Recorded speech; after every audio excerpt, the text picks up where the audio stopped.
Everybody,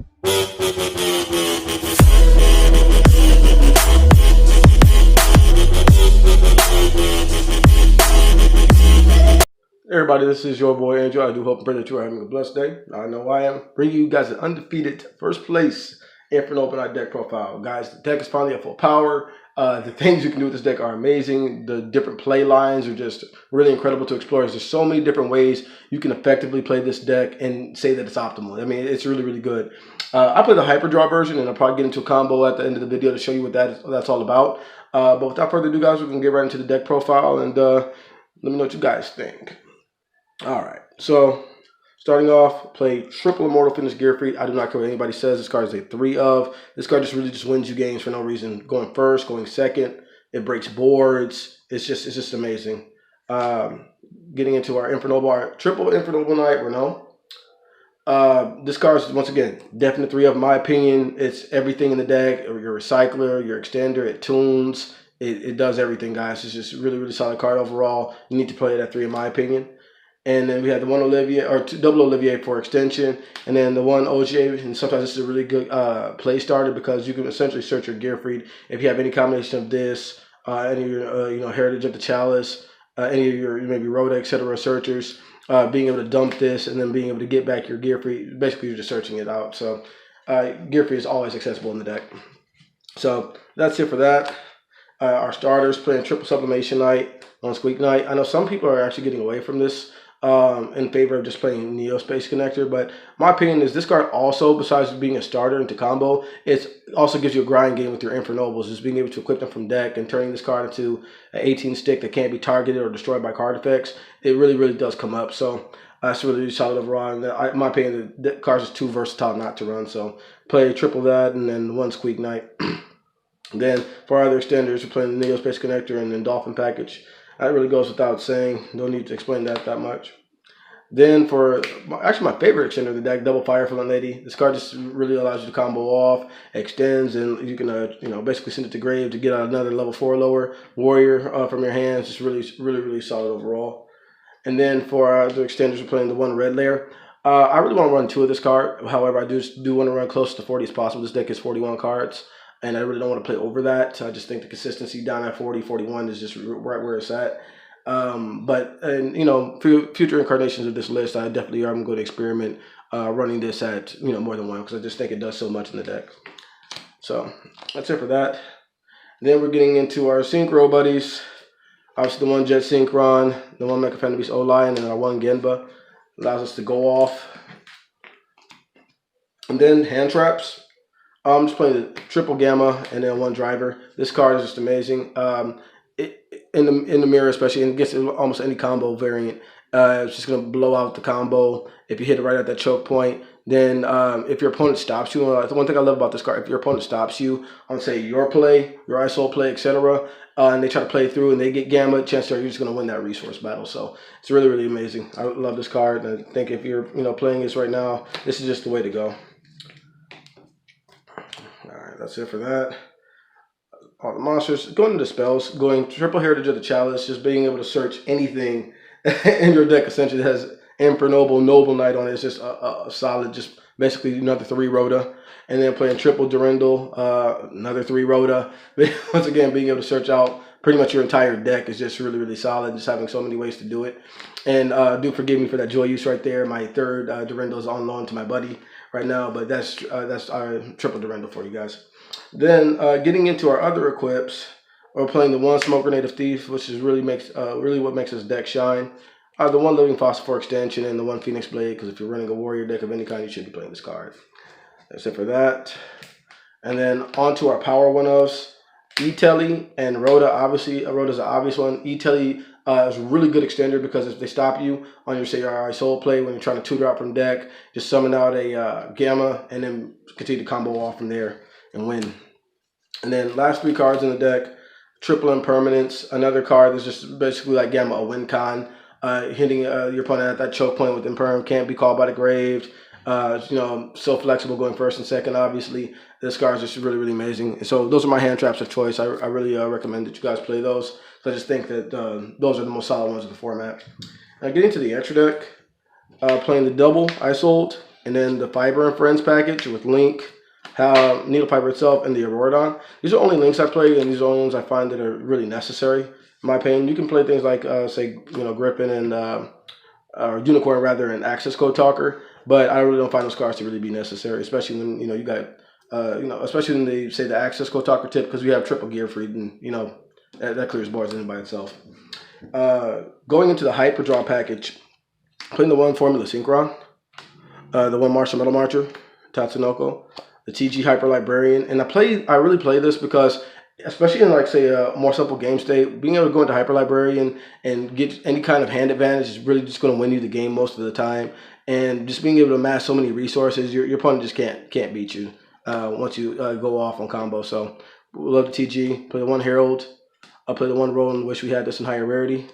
The one Coral Dragon. The one Gamma. Of course, we're playing Synchro deck, so we got to run Savage, best Synchro in the game. And we're playing our buddy, the broken Infernoble Knight, Emperor Charles. Nova Knight players, they already know what's up with this guy. Sideboard, I decided to start off with Cherries. I really started to run this card. This is amazing.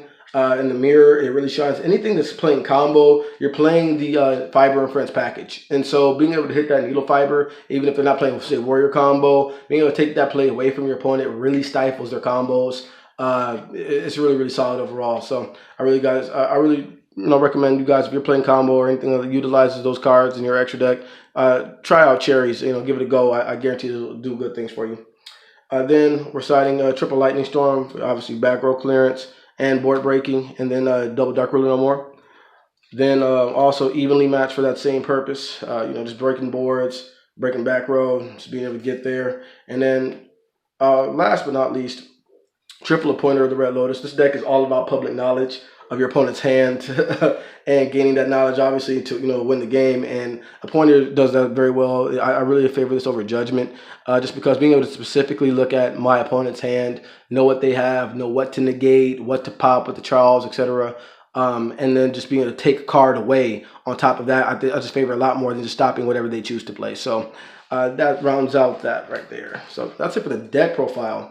Let's see if we can go ahead and do a little test hand and then show you guys what kind of combos are what we can do with the deck. Particularly, as I said, you want to learn the hyper draw, draw 6, etc. So let's give the deck a good shuffle.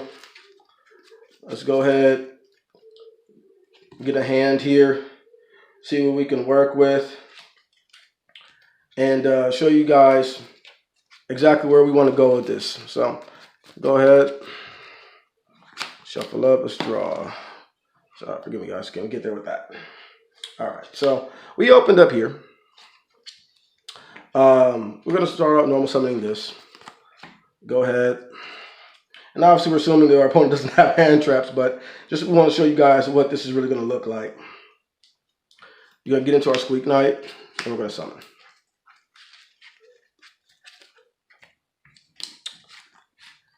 Then we're going to go ahead, link off into our Isolde. And then what you get off the Isolde is going to completely up to you. Well, in my case, I'm probably just going to go ahead and grab a red layer, because just in case you get stopped or anything like that, it's just a good little follow-up play to be able to have that. There's that. Then we're going to send and tutor out our Genba. And I like to go ahead and send the Blade and Smoke Grenade. Then we're going to tutor out our Genba. And right here is the general reason why we play the E-Tele Extender, because we specifically want this level 2 tuner on that field. Well, not necessarily, but not in this case. But it really does come up handy. Level 2 is really good for this deck. Then we're going to link down into Link Cross. And then we're going to get 2 tokens, 2 level 1 tokens right here. And then what we're going to do, we're going to take this, and then we're going to tune. And then we're going to go into Needle Fiber. Needle Fiber is going to specifically get out of our deck the Jet Synchron. So from there, we're just going to go ahead, link up again, and make our boy the Auroradon. So we're going to get 3 level 3 tokens. So you should have 2 level 1s and 3 level 3s. So from there, we're going to tribute off. And then go ahead, grab our old lion from the deck. So let's get all this here into focus. Go ahead, we're going to grab our old lion from the deck. All right. From there, we're going to go ahead, we're going to synchro the old line, the level 1.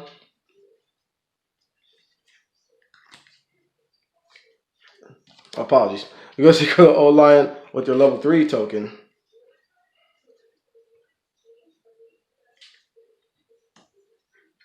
And then you're going to go ahead and make your TG Hyper Librarian. And then obviously once you synchro, you're going to get your level 3 token back when the old line is set to grave. So from there on, you're going to go ahead and you're going to banish any 2 warriors, add back your Divine Sword, because we don't want to pay the actual cost with the resource in our hand to summon back our Jet Synchron. Jet Synchron there is going to tune, make sure we banish this into our Formula Synchron. So go ahead, Chain Link 1, Chain Link 2. We're going to draw 2 cards. All right. Then from there, what we're going to do, we're going to take our Jet Synchron, or take our Formula Synchron and our level 1. And then we're going to make our Martial Metal Marcher. So you can go ahead, Chain Link 1, Chain Link 2. Go ahead, summon back. Then we're going to draw. Then from there, we're going to go ahead, synchro into our rolling, Chain Link 1, Chain Link 2, draw. And then from there, what you want to do, since you're going to have your Renault in hand, especially some of your Renault, choose to add back something if you want to. Maybe your Ice Old, maybe your Phoenix Blade for free so you don't have to banish, which is acceptable. We'll do that. Or you can just choose to send Ice Old back to the extra deck, which is also more like the route I would take, but we're just going to, play along, if you will. We'll have that there. Then what we're going to do is we're going to take our Roland and our last token, last level 3, and we're going to tune into Omega. Draw another card. Then from there, you're going to, since this is a tuner now for our Renault, tune in to our Charles and then get our last draw. Then from there, what you're going to do, you're going to synchro and finish on your Savage. You're going to choose to go ahead and get back our Auroradon. And then obviously we're going to resolve Charles, Smoke Grenade, make our pops, get knowledge of our opponent's hand. And then in this case, what we can do, we can finish with a Gearfried on board. By banishing. Or in this case, what we do would probably just equip here, summon, banish, get back, and then go ahead and equip from grave. But we can finish with our Gearfried on board. Obviously, that's probably why we should have sent the Isoul back to the extra deck instead, but LOLs. Go ahead. This is going to be your end board, and then these are all the resources that I pretty much amassed. So we've drawn. This is what our hand looks like. This once again, guys. If you have this plus public knowledge of your opponent's hand, hand loop them already, etc. Set in perm. Go ahead, resolve things, guys. You're just going to win the game from there. So, without further ado, guys, that would be all. Thank you guys for tuning in. If there's anything that you think I can work on and incorporate, let me know. Let me know what you think of the combo. And also give me some combo ideas down in the comment section, guys. I'd love to try new things, new variants of the deck. And if you got something you think is deadly, let your boy know about it. This has been your boy Angel. Have a blessed day, guys. Make good choices and peace.